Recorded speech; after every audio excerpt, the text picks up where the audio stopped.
All right, welcome back, everybody. Today we're diving into one that a lot of you have been asking for, Rich Dad, Poor Dad, by Robert Kiyosaki. Yeah, it's a classic.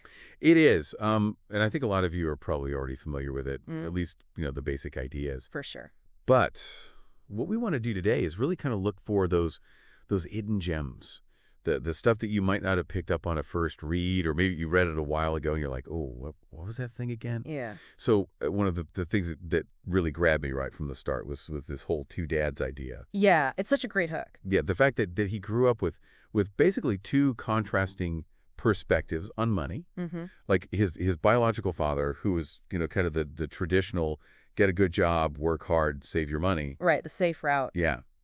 And then his friend's father, who was, kind of the entrepreneur, the risk taker. The think outside the box guy. Yeah, the one who's like, school's not going to teach you about money. Right, and that's what makes it so interesting, right? Because he's got these two voices in his head. Yeah, like a constant debate. And it's a debate that a lot of us have internally, too. Totally. And Kiyosaki doesn't shy away from challenging. It's like some really deeply held beliefs about money. No, he doesn't. Like even that whole thing about, is a house an asset? The classic assets versus liabilities. Yeah. And that's something that he kind of hammers home throughout the book. And it's a powerful concept because it makes you really evaluate, what are you spending your money on? Is it something that's going to put money in your pocket? Right. Or is it just something that looks good? Or is it taking money out of your pocket? Yeah. And I think, one of the things that he does really well is he uses those simplified diagrams. Oh, yeah, those are great visuals. Yeah, to illustrate kind of the cash flow patterns. Mm-hmm. But I'm curious, do you think those diagrams, are they maybe a little oversimplified? I mean, the real world's pretty messy, right? Well, I mean, yeah, they are simplified, but they get the point across, right? Yeah. It's about identifying those patterns Mhm. and seeing where your money is going. And that leads right into that whole rat race idea. Ugh, the dreaded rat race. This cycle of, working, earning, spending. Never getting ahead. Yeah. And he makes this point that even high earners Oh, absolutely. can get stuck in the rat race. Because it's not just about how much you earn, it's about what you do with it. Right, right. And then he throws this other curveball in there. Oh, yeah. This whole idea about corporations being, a tool for the rich. That's one of the more controversial parts of the book, for sure. Yeah. Like, it's almost like he's revealing some secret playbook. It kind of feels that way, doesn't it? Yeah. Yeah. But he's really just saying, hey, this is how the game is played, and you need to understand the rules if you want to win. So basically his view is to escape the rat race, you got to mind your own business. Right. But he doesn't necessarily mean, like, start a company. Right. He's got a broader definition. It's about building an asset column, Mhm. investments that generate passive income.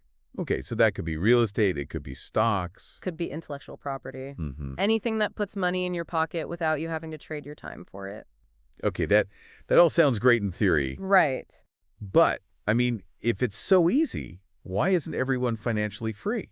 Well, because there are these real-world obstacles. Mhm. And Kiyosaki talks about, the psychological and behavioral barriers that hold people back. Like we all have those, They right? do. Like those limiting beliefs. Mhm. And I think one of the best examples is that story about Mrs. Martin and the donkey. Oh, that's a classic. Yeah, just illustrating how fear can keep people stuck. Right, in a job they hate. Yeah, or in a situation that's not serving them. Or from taking a risk. Yeah, and he also talks about cynicism, right? Yeah, that's another big one. Like, remember that story about his friend Richard, who backed out of a real estate deal? Oh, just because his neighbor scoffed at the idea. Yeah, and it turned out to be a golden opportunity. And he missed out because of doubt.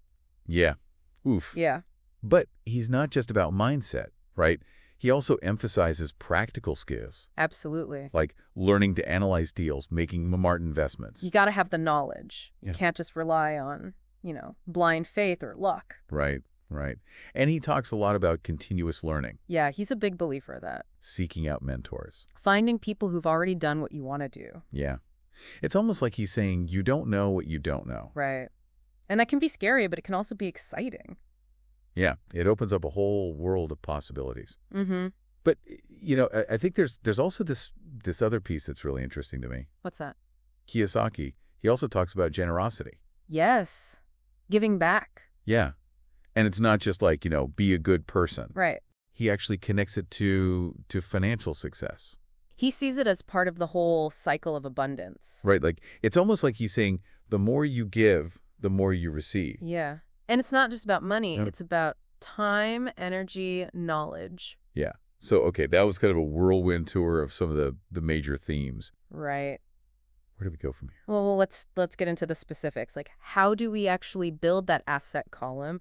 What are the strategies, the tactics that Kiyosaki recommends? Okay, yeah, let's unpack that. All right, let's do it. Okay, so we've talked about like the mindset shift that Kiyosaki's advocating for, Right. but how do we actually build that asset column? What are like the nuts and bolts? Yeah, because it's one thing to say invest in assets, Right. but it's another to know, like, okay, where do I start? Yeah, exactly. And Kiyosaki seems particularly fond of real estate. He does. He Doesn't he? does. He sees it as like a foundational asset class. Hmm. And I think it's because real estate offers a tangible way to leverage debt and generate cash flow.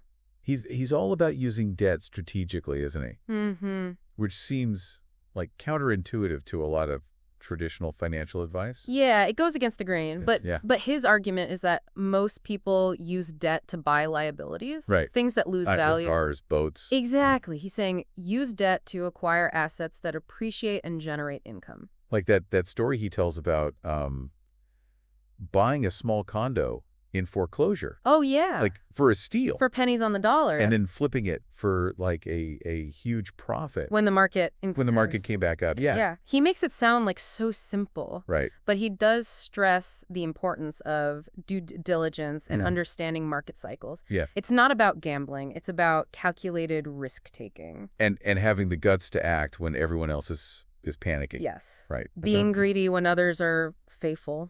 Yeah, he compares it to like stocking up on toilet paper when it's on sale, Mm-hmm. but then running away from the housing market when prices drop. Right, when it's the best time to buy. Yeah, it's like think differently. Exactly. Yeah. See opportunity where others see fear. But real estate's not the only game in town. Right.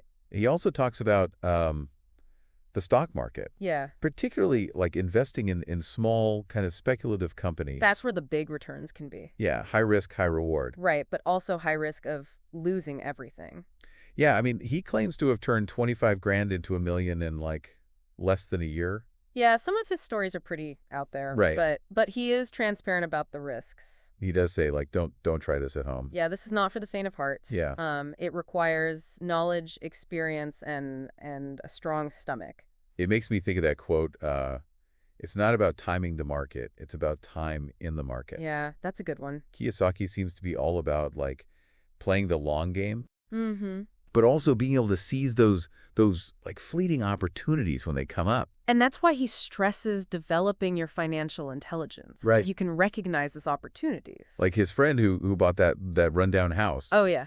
Not for the house itself. But for the 4 extra empty lots that came with it. Yeah, talk about thinking outside the box. Right. Seeing what other people miss. So it's not just about following a formula. It's about like finding those hidden gems. Exactly. Being creative, resourceful. But beyond real estate and stocks, Kiyosaki also advocates for business ownership, right? He does. He seems to like see that as the ultimate path to financial freedom. Yeah, he calls it minding your own business. Right, but he's also realistic about the challenges. Oh, yeah. He points out that, most businesses fail. Most do, yeah. And he stresses like finding a business that aligns with your passions and skills. Right, something you actually enjoy doing. Because otherwise you're just going to burn out. Exactly, it's got to be sustainable. And he makes a distinction between your profession and your business, Mm-hmm. That's an important one. which I think is easy to confuse. A lot of people do. Yeah. They say, I'm a banker, but they really mean I work at a bank. Right. Kiyosaki's point is that even if you have a great job, you need to develop your own asset column, your own business. So how does he suggest going about that? I mean, like starting a business can feel so overwhelming. Well, he offers some practical advice, Yeah. like starting small, keeping expenses low, Mm-hmm. building a solid base of assets. Okay. And he also talks about the importance of managing cash flow, systems, and people. Those are like crucial elements that a lot of aspiring entrepreneurs overlook. Yeah, they get caught up in the excitement of the idea. Right. But they forget about the day-to-day operation. Right, the nitty-gritty. Exactly. Yeah. And Kiyosaki also emphasizes finding mentors and advisors Mhm. who can guide you along the way. He seems to be the big believer in paying for good advice, He is. He is. especially from like professionals who are successful in their own right. Yeah, he wants advisors who walk the talk. Right, not just salespeople. Exactly. And he even talks about how he evaluates potential Oh, advisors yeah. by like asking them about their own investments, their tax strategies, those sorts of things. Interesting. It's like he's saying, "Show me your results, not just your credentials." Yeah, I like that. Speaking of taxes, he has some pretty strong opinions on how the wealthy use corporations Mm-hmm. to minimize their tax burden. Yeah, that's a hot button issue. It is. It is. But he delves into, how corporations are taxed differently than individuals Hmm. and how this can create advantages. It's like he's pulling back the curtain on a world that most people are completely unaware of. He Yeah. is, and he challenges us to think critically about how the system works, even if we don't like it. Right. He's not advocating for tax No, evasion, no. but he is encouraging people to be informed Mhm. and proactive about minimizing their tax liability. So it's about understanding the rules of the game, Exactly. even if you don't agree with all the rules. Right.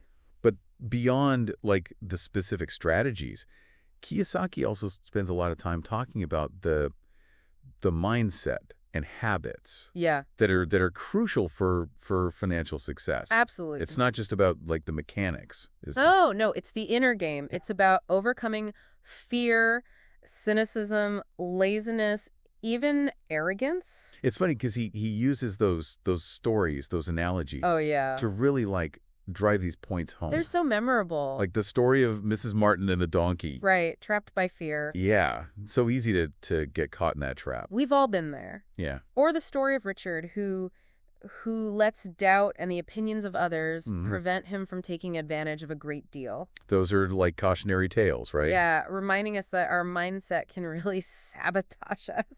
Yeah, and then there's his take on laziness, Oh, yeah. where he's basically arguing that a lot of people are busy being busy, Mm-hmm. but they're not actually taking the steps to build their financial future. Right, they're just spinning their wheels. It's easy to get caught up in the day-to-day. And lose sight of the big picture. Yeah. He's a proponent of being proactive, taking control, Mhm. making your financial well-being a top priority. Yeah.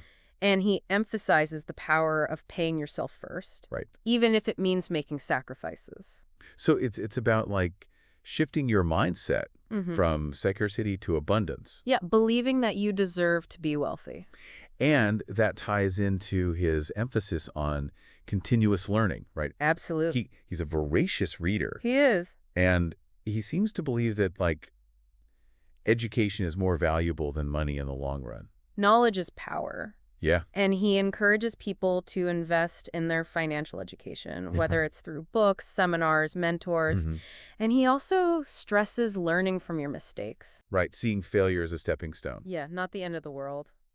Like that story he tells about Colonel Sanders, Oh, yeah. who was rejected over 1,000 times. Before someone finally said yes to his fried chicken. Yeah, talk about persistence. It's inspiring, right? It is. It is. It's a reminder that resilience and a willingness to learn from setbacks is crucial. And he talks about finding heroes, right? Yes. Like people who make success look easy. People who inspire you Yeah. to raise your own game. It's like he's saying surround yourself with greatness and it will rub off on you. Yeah, that's powerful.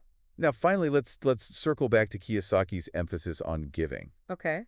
He seems to believe that generosity can actually contribute to financial success. Yeah, it's an interesting concept. He talks about his own experiences with tithing Mm-hmm. and how like giving has always come back to him tenfold. Yeah, and he shares his rich dad's philosophy Yeah. that poor people are more greedy than rich people. It's kind of a provocative statement, It is. but his point is that truly wealthy people understand the importance of creating value Mm-hmm. and contributing to the world. It's not just about taking, it's Yeah. about giving back. And he encourages readers to find ways to be charitable, Yeah. even if it's just with their time or knowledge. Right, everyone has something to give. So it's about recognizing that we are all interconnected Yeah, and that our actions have a ripple effect. absolutely. So we've covered a lot of ground here, We have. from specific investment strategies Mm-hmm. to mindset shifts. To the importance of giving. Yeah, it's a dense book, It is. packed with ideas. It can be overwhelming. Yeah. So what are some of the things that have stood out to you so far? Well, I'm struck by how Kiyosaki challenges conventional wisdom about money. Hmm. He encourages us to think for ourselves, to question the rules, Yeah, and to create our own path. that's powerful. It's not about blindly following someone else's formula. Hmm. It's about developing your own financial All intelligence, right. making choices that align with your values and goals. But how do we apply these principles in a tangible way? Well, that's a great question, and Yeah. that's what we're going to explore in the next part of our deep dive. Okay, sounds good. So we've talked about real estate and stocks and businesses, but I'm curious, how does Kiyosaki connect up to this back to the rat race idea? Well, he uses these really insightful cash flow diagrams Oh, yeah. to show how the rich, the poor, and the middle class Mm-hmm. manage their money differently. Okay. It's not just about how much you earn, it's about where your money goes. Okay, yeah, I'm picturing those diagrams now. Right. So walk me through how the different groups are represented. Okay, so he shows how the poor often have almost all of their income immediately going out to cover basic expenses, Right. leaving little or no room for saving or investing. So they're constantly struggling to make ends meet, Yeah, often relying on debt or assistance just to stay afloat. exactly. Yeah. And then you have the middle class who often increase their spending as their income grows, thinking they're getting ahead. More money, more problems. Right, but in this case, it's more money, more expenses. Yeah. And they're often buying bigger houses, nicer cars, Yeah. and accumulating more liabilities. Right, which just keeps them stuck in that cycle. Exactly. And Kiyosaki points out that many in the middle class see their homes as their biggest asset, Mm-hmm. even though it's actually a liability that's draining their cash flow. It's a common misconception. It is. It is. And it ties back to his point about financial intelligence. Hmm.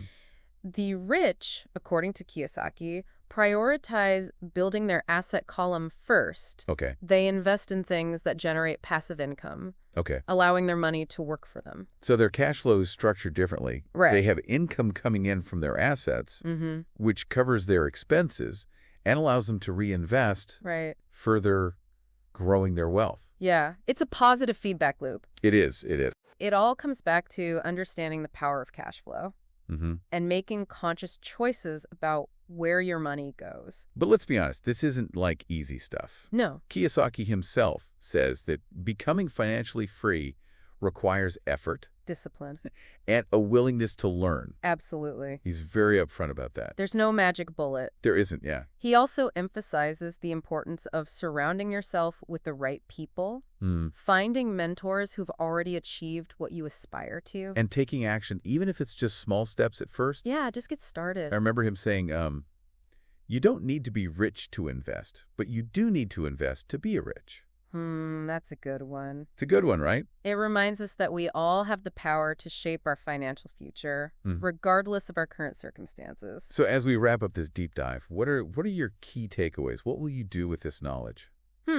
That's a good question. Yeah. I think for me, it's that shift in perspective. Okay. Seeing money as a tool to be mastered, not something to be feared. Right. And focusing on building that asset column, even if it starts with small steps, Yeah. it feels empowering. It does. That's the core of it, isn't it? Yeah. Taking control and realizing that financial freedom is attainable. Absolutely. But here's a final thought for you and our listeners to consider. Okay.